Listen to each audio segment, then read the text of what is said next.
Police दबंगिरी Puri जिला चंदनपुर अच्युतपुर गाँव में मोबाइल टावर निर्माण को नहीं विवाद। टुकुना भोई एवं विजय प्रधान का दुई परिवार मध्य विवाद सृष्टि होई मामला थाना पर्यंत पहुंची। पड़ोशी टुकुना भोई घर को लगी विजय प्रधान जमी रे घरोई कंपानी मोबाइल टावर निर्माण करने पाई माटी खोलिबा जोगु घर भांगी जिबा आशंका करी प्रतिवाद करिसेंती टुकुना भोई। तेरे बाबद मानवाधिकार कमिशन पुरी एसपी को लिखित अभियोग करने सहित हाइकोर्ट में मामला दायर होता। तेज हाइकोर्ट में मामला विचाराधीन थिबा बेले तहसिल पक्षरु विवादीय जमी रे 144 धारा जारी थिबा सत्वे पुलिस उपस्थिति रे संपृक्त टावर कंपानी निर्माण कार्य जारी रखिथिले। तेज यार प्रतिवाद करिबारु संपृक्त कॉन्ट्रैक्टर कर्मचारी और विजय परिवार उभय मिसी टुकुना को मरणात्मक आक्रमण करथिबा टुकुना अभियोग करिसेंती। कोड़िया पुटु ओसार खोलिले मु तांको मना कली मना करबा हेतु से बारंबार काम करि चलिले। मोर हाईकोर्ट रे केस अछि, मानव अधिकार रे केस अछि, तहसीलदार रे केस अछि। आईआईसी मानिला नहीं, कहला जे मु अछि आदेरु फिरंते तमे काम कर देखिया से कोन करूची। एमिति डायरेक्ट आईआईसी कहला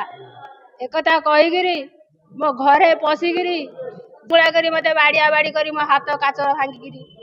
मते पेंडा को मते बाड़िया बाड़ी करिगिरी मोर 100 पुलिस रे नंगळा करिगिरी मु पूरा उद्दुस नंगळा आई जाईतिली। मते गोटे उनीटे खंडिया उनी थिला मो इज्जत बचिया बेगा मु ताको घोड़े हेजी मो न पारी उठिगिरी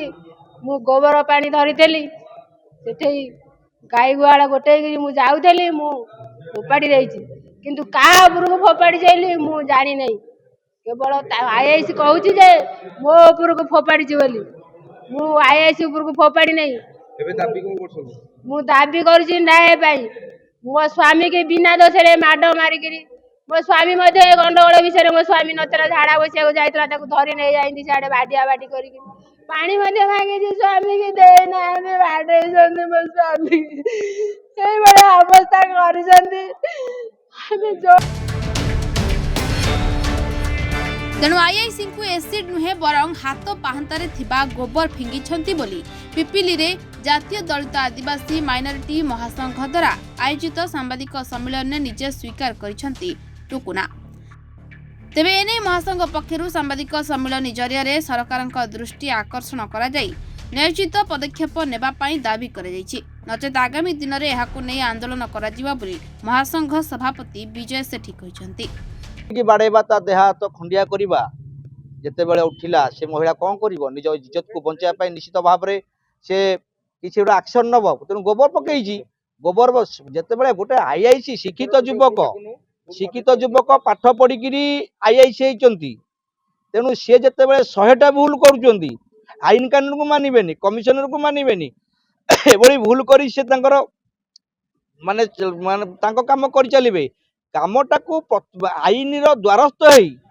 ठीक भाव में प्रतिरोध कर महिला को लड़े निश्चित भाव में से आईआईसी गोटे पागल तेणु से पागल विरुद्ध रे आम निश्चित भाव में निर्वाचन कमिशनर आगे धारणा दिज्व कहार परामर्श नहीं पुलिस से मुतयन करते कहीं बर्तमान आचरण विधि आईन लागू अच्छी द्वारस्थ होती राज्य मानवाधिकार कमिशनर द्वारस्थ होती तहसीलदार पाखे जगह 144 एते सब परे भी आचरण विधि लगी समय तो चंदनपुर आईआईसी भुवन मोहन सामंतराय माने कहाठार परमिशन नहीं कि गोटे बेआईन भाव होउथिबा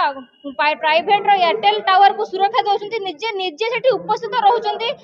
हाईकोर्ट ऑर्डर को मानिबे नाही ह्यूमन राइट्स ऑर्डर को मानिबे नाही जगह पर 144 थाई मध्ये निजर फोर्स नहीं कि जिबे गोटे प्रश्न उठुची जो पुलिस फोर्स नहीं कि जाउछंती से कोन पुलिस महानिर्देशक ठारू ऑर्डर पाइछंती एसपी को ठारू ऑर्डर पाइछंती आचरण विधि समय रे इलेक्शन कमिशनर ठारू पाइछंती ऑर्डर आमे बुझी सारिछु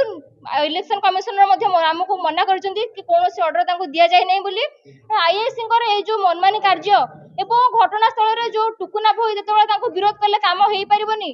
गोटे महिला को सर्वसाधारण रे उल्लंघन करी माडा मारिले जेहेतु सी जने महिला निजर इज्जत बंचेबा को जाई गोटे चिरा ओनी से पिंधिले तापरे मध्य गोटे आईआईसी गुजब प्रचार करछन जे मो ऊपर को एसिड माडा हेची देखंतु एसिड माड हेले कोन अवस्था हुए सेटा आपण मानको बुझिया पई पड़िबनी जदि प्रकृत एसिड माड़ होइथिबा आईआईसी को ताहले आमे जदि तदंत करा जाऊ गोटे उच्च पदस्थ ऑफिसर नियोजित करा जाऊ जदि प्रकृत रे आईआईसी को एसिड माड़ होइथिबा तेबे टुकुना भई निजे जाई थाना रे सरेंडर करिवे आउ जदि आईआईसी मिछ कथा कहउचंदी मिछ गुजब निज को बचाइबा पई गरीब निरीह लोक नारे मिछ कथा कहउचंदी